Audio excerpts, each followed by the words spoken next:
손해교각부의 뇌종양에 의해서 3차 신경통, 안면에 극심한 통증이 발생했더라도 대부분의 사람들이 양성종양이기 때문에 너무 크게 걱정하지 마시고 통증 조절을 하기 위해서 3차 신경 차단술을 시행하는 것을 추천드립니다. 안녕하세요. 통증 캐치한 닥터 통케어의 한경림입니다. 오늘은 얼굴에 극심한 통증을 일으키는 3차 신경통 환자 중에 뇌종양이 원인이 돼서 통증을 계속 호소하셨던, 뇌종양 치료를 받고 약물을 복용한 이후에도 계속 지속되는 통증으로 고통을 받았던 두 분이 3차 신경 차단술을 받고 통증이 치료됐던 두 분을 소개시켜 드리면서 뇌종양 환자에서 안면통이 극심할 때 3차 신경 차단술이라는 방법이 유용한 치료법이다 라는 것을 소개하는 영상을 만들어 보았습니다.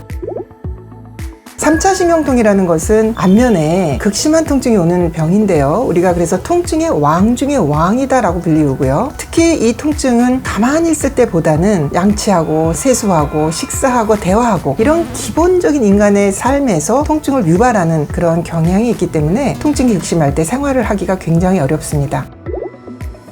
그런데 우리가 뇌종양일 때 뇌종양을 진단받은 경우에는 대부분의 환자분들은 뇌종양을 진단받는 것 자체가 충격적인 거죠. 그래서 뇌종양에 대한 치료를 받고 또 약을 처방받아서 먹는데도 통증이 잘 조절되지 않아도 그것을 감내하시는 분들이 많이 계십니다. 그래서 이런 3차 신경 차단술이라는 방법이 이런 경우에도 유용한 치료법이 될 수 있다는 것을 아시고 뇌종양에 의한 안면통, 3차 신경통으로 고통받으시는 분들께서는 이런 치료법을 한번 고민해 보시는 것을 권유드립니다.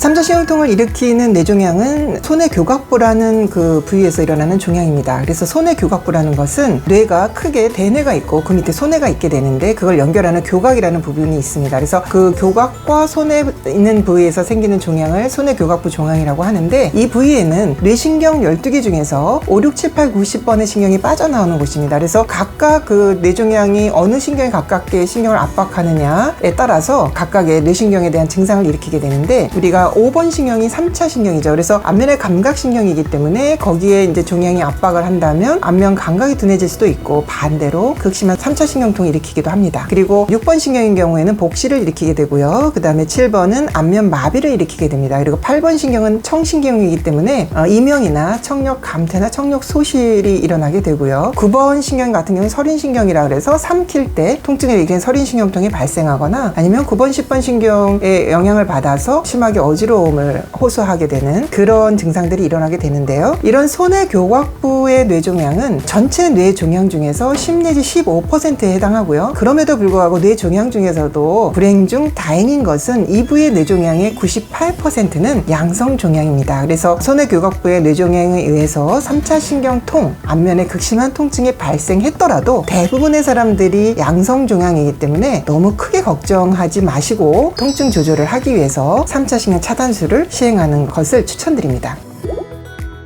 뇌종양을 진단받은 이후에 약물을 복용했거나 아니면 감마나이프 시술을 3차례나 받고도 고통스럽게 통증을 호소했던 두 분을 소개시켜 드리는데 또 한 분은 60세 여자 환자분이셨는데 먼저 환자는 3차 신경통이 그 뇌종양으로 발생했지만 종양 사이즈가 크지 않았고 그대로 지켜보면서 3차 신경 차단술을 받게 된 경우고 이분은 감마나이프 시술을 3번이나 받으셨습니다. 3년 전에 우측 잇몸과 어금니 쪽에서부터 눈 아래로 전기가 촥 오는 것처럼 통증이 왔고 또 밥 먹을 때 벼락치듯이 머리 쪽으로 확 올라가는 통증이 있었습니다. 그래서 대학병원에서 그런 통증 때문에 머리 MRI를 찍고 3년 전에 이 뇌종양 진단받게 됐고 당시에 통증도 심했고 대학병원 선생님께서 감마나이프를 하는 것이 좋겠다라고 하셔서 시술을 받으셨고요. 감마나이프를 시술 받은 이후에도 계속 통증이 줄어들지 않았었기 때문에 그 후 3차례 시술을 받게 됩니다. 그럼에도 불구하고 통증은 지속돼서 이분 같은 경우도 테그레톨 약물을 복용하셨는데 이분은 효과가 조금 있으셔서 한 3시간 정도는 조금 통증 조절이 되셨고 그러나 누적되게 약물을 드시다 보니까 어지러움이 있어서 일상생활 하는데 굉장히 어려움이 많았고 그리고 이제 내원 당시에 이제 저한테 오셨을 때는 우리가 테그레톨이라는 약물은 간 손상을 줄 수 있는 약물이기 때문에 간 수치를 검사를 하면서 드시게 되는데 우리가 흔히 OTPT라고 하는 간 수치가 있죠. 그래서 124, 111로 굉장히 높으셨고 그다음에 감마지TP라고 해서 간이 해독을 하는데 필요로 하는 그런 그 수치인데 그런 수치가 정상이 한 2, 30 정도 되셔야 되는데 346으로 매우 높아 있었던 분입니다. 그래서 약물에 의한 독성이 많았던 그런 환자라고 보여지는데 어지럽고 통증 조절도 잘 되지 않아서 3년 동안 약물을 복용하시다가 이분 같은 경우는 우측 3차 신경절 차단술을 시행받게 됩니다. 그래서 우측 3차 신경절 차단술은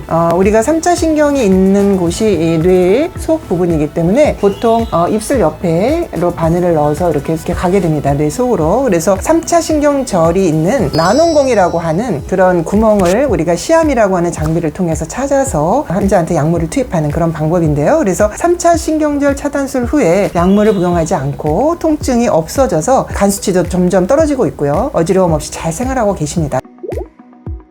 이 두 분의 환자들을 소개시켜 드리면서 통증 환자들을 치료를 하면서 굉장히 흡족했던 그런 환자분들이신데요. 이렇게 뇌종양을 진단받으셨어도 뇌종양에 의해서 안면에 극심한 통증을 호소하신다면 뇌종양에 대한 그런 부담감을 떨치시고요. 이 뇌종양은 대부분이 양성종양이기 때문에 그렇게 걱정을 많이 하지 마시고 증상 완화를 시키기 위해서 3차 신경 차단술이라는 것이 좋은 치료법이다 라는 것을 한번 생각해 보시는 그런 기회가 되셨으면 좋겠습니다. 통증 없는 삶, 우리들의 권리입니다. 통증 더 이상 참지 마세요.